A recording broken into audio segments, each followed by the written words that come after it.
Welcome to West Country Wanderings and welcome to one of my Cornwall series. Today we're here in the village of Mousehole.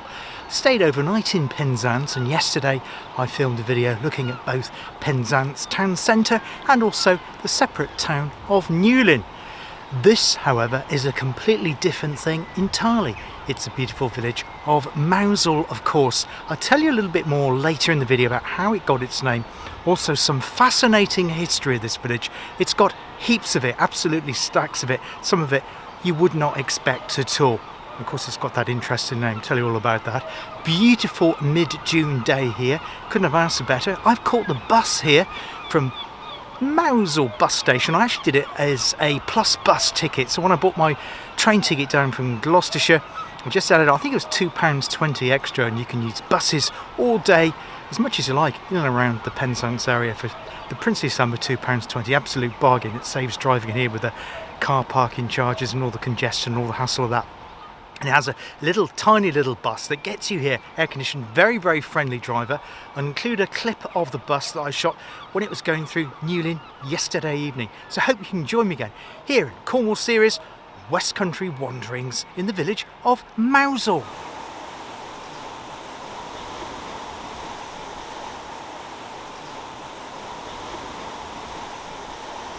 In 1937, the Welsh poet Dylan Thomas was here in Mousehole. He'd actually got married a few days previously in the neighbouring town of Penzance. He actually got married in the Lobster Pot, or rather I think he was staying there on honeymoon.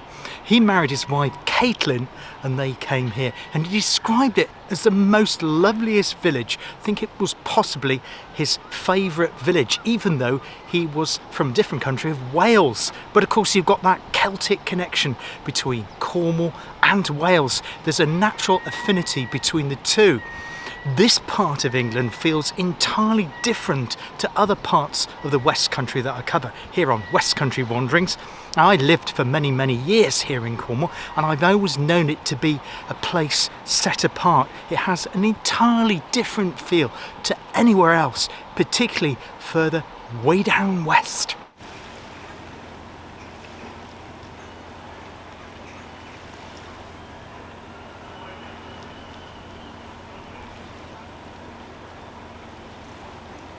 What about that most unusual name though, Mousehole? Yes, it's not pronounced Mousehole, but Mousehole. How did it come about? Well, originally this village wasn't called Mousehole at all. We'll talk about the origins of the name shortly, because it's a little bit complicated and not entirely straightforward. But this place was originally known, well, in English terms, as Port Ennis. Yes, Port E-N-N-I-S. I'm not sure, probably that was a Cornish name from fishermen, families in this area, and that's how it was known until things changed and a certain king arrived, and things looked a little bit different in those days. But as well as the name here, we also have the famous Spanish battle, so we'll be looking at that. I always find it amazing that virtually the entire village was destroyed.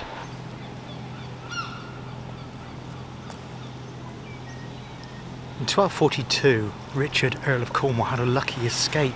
He landed here out of a storm, and he was surprised to know that the people that lived in the village were giving it a nickname, Penzance Ennis, which means hole of a mouse. Now, some people think that that hole derives from a hole in the harbour wall because it has a very narrow aperture.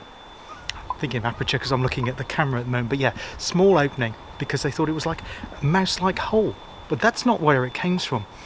It comes from caves, which are just that way. So if you follow the southwest coast path around towards Land's End, you'll be walking above the caves, and the only way you can get to see it is from the sea. So if you take a boat out into the sea and look at the village in that direction, you'll see caves which look indeed like a mouse hole. So that was its nickname, and by 1542 it had changed its name from Port Ennis to Mousehole. Mousehole being the Cornish pronunciation of Mousehole.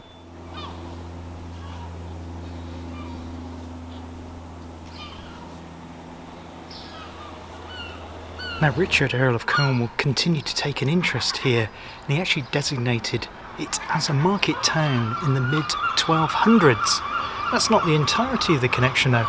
In fact, this village, originally a market town because of Richard, Earl of Cornwall, has another connection, and that is to Gloucestershire. You might be surprised to hear that here in the far west of Cornwall, and that's to Hales Abbey, which is near Winchcombe. In fact, I was there the other day doing a video on the Gloucestershire and Warwickshire Steam Railway, if you remember that.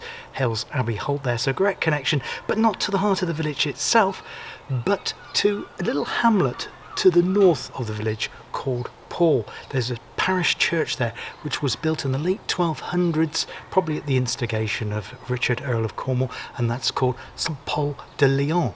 And as I say, it is the same spelling as my name, P-A-U-L. Really unusual that, isn't it?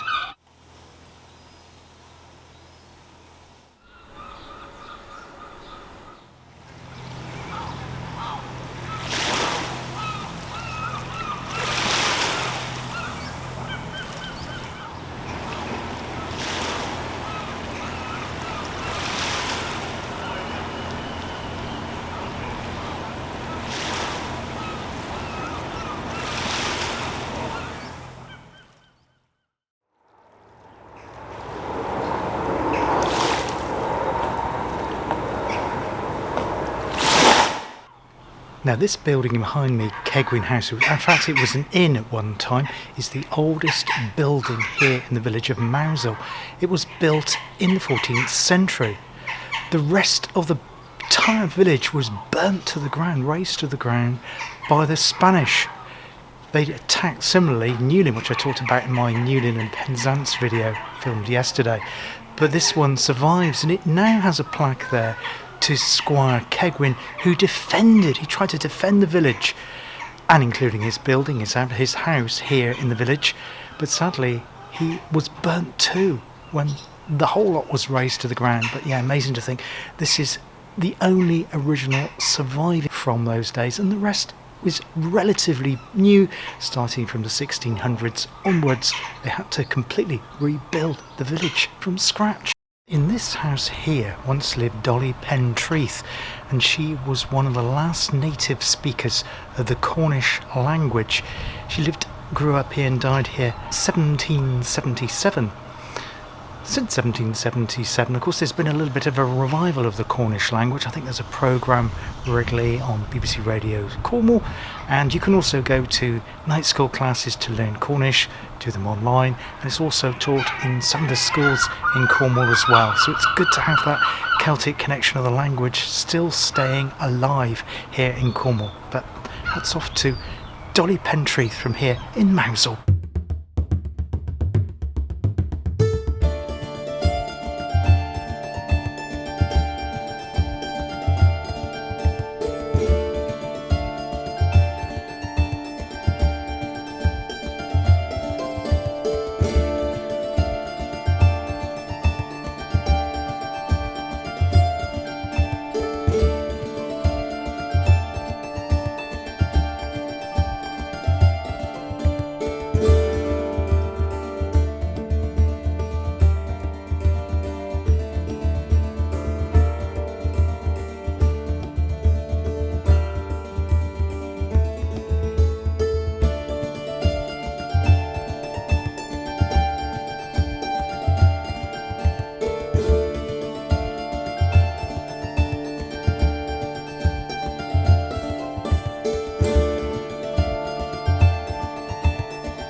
Now, one of the other amazing things about this incredible village here in West Cornwall is a particular celebration the day before Christmas Eve. I'll talk a little bit more about Christmas here as well. You're probably already ahead of me. But before Christmas Eve, the 23rd of December, here it's known as not Christmas Eve, but Tom Borcock's Eve. Now, Tom Borcock went out in a storm and he collected 7 types of fish. Terrible storm. He survived and brought fish back to the village that was apparently nearly starving. And because of that, they created a dish to celebrate this gentleman, Tom Borcock. And that dish is known, of course, as, yes, you've got it, Stargazy pie. It's the one with the pastry on top, with the fish poking through the pastry. That's made here, celebrated here every year, 23rd of December.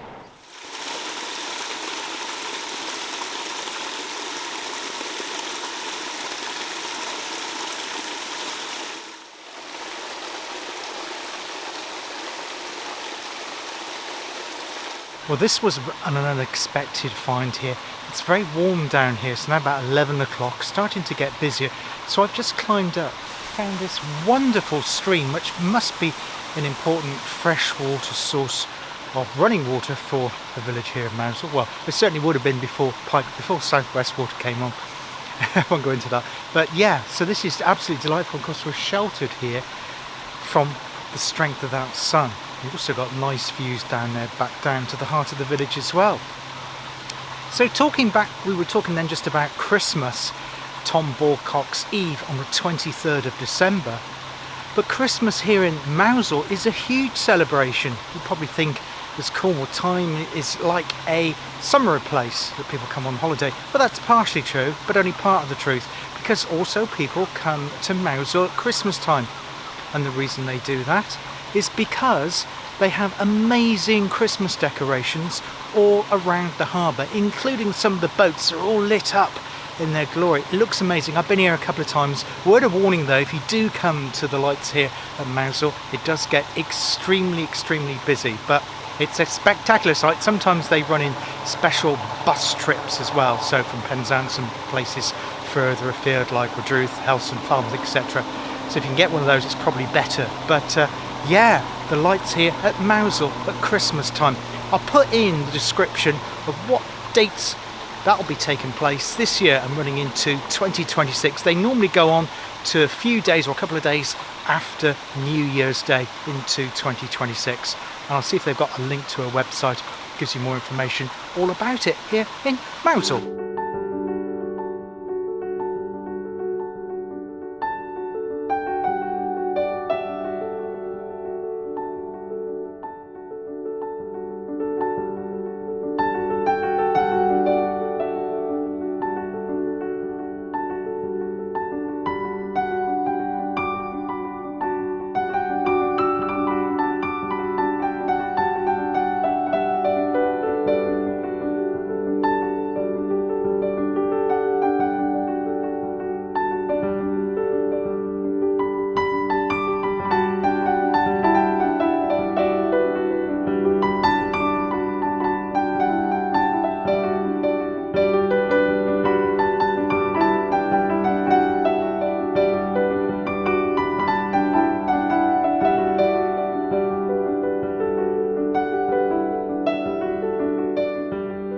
Now the mossy fuzzy down on the tumps here and the stones, these ancient stones here on an outcrop of rock above the village, remind me of places like Bodmin Moor and further west down towards Land's End, Pendeen, that area. Somewhere I hope to cover again on one of my Cornwall series here on West Country Wanderings in the future. But yeah, it's lovely just to see those mossy tumps in what a damp air, but of course it's very dry and hot out from outside of the trees here today.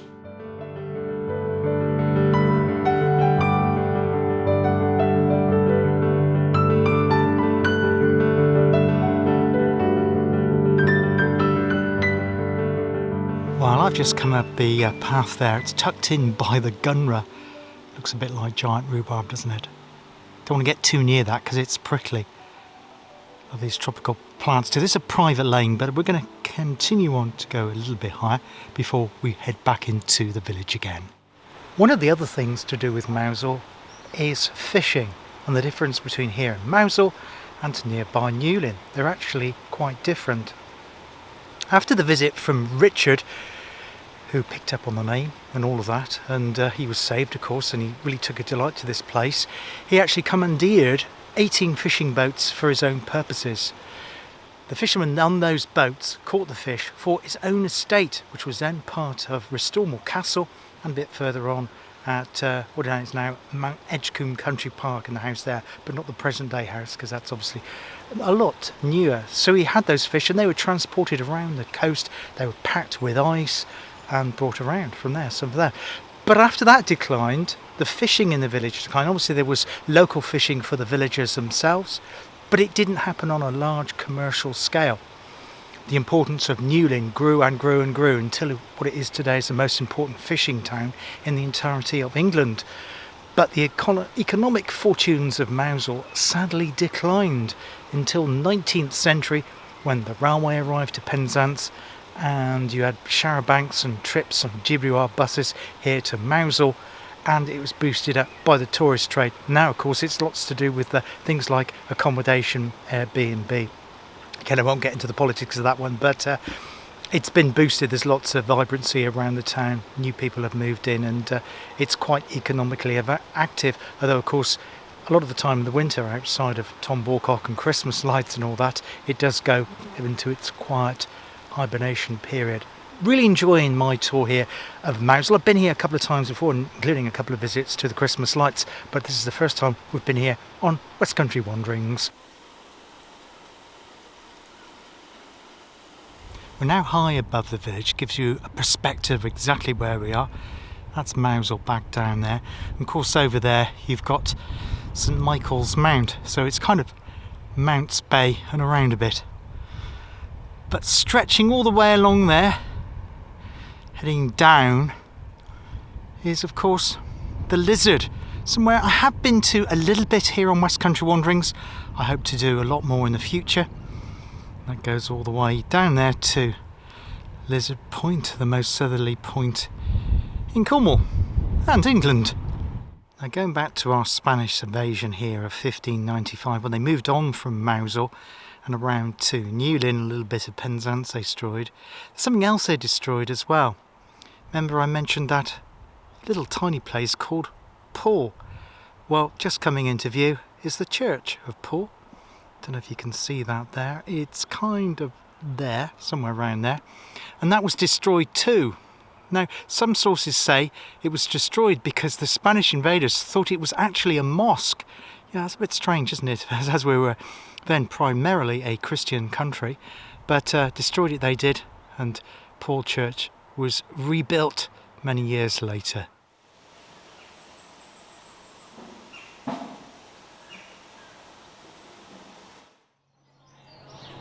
Now, no visit to Mousehole would be complete without mentioning Mouser. No, not a mouse, but a cat, the famous Mousehole cat.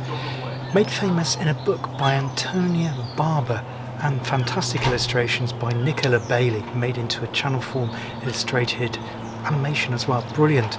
And it tells the tale of Tom Borcock's Eve.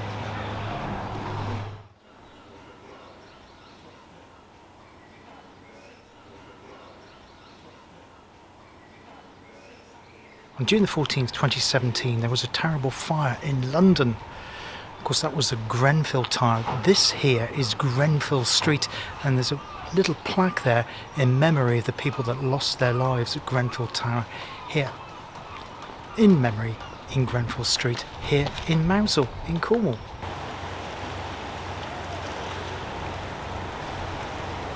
Well, I walked over that earlier this morning when I arrived here about 9 o'clock. Now, of course, the tide's coming in. It's taking the path, well, at least for a few hours anyway. Talking of a few hours, I need to catch my bus back to Penzance and train home. Hope you've enjoyed it today here on West Country Wanderings from the beautiful village of Mousehole. I do like the contrast between Mousehole here and the nearby town of Newlyn. They are both very, very different for different reasons, but both well worth visiting in their own right. Probably might be worth waiting till it gets out of season. So as this will drop probably towards the end of June or early July, maybe wait till we get into September, October months. But if you can, also visit it for the famous Christmas harbour lights here in Mousehole. That's it for today here on West Country Wanderings. Take care of yourselves, look after yourselves, and I hope to see you on the channel again very, very soon. All the best for now. Cheers. Goodbye.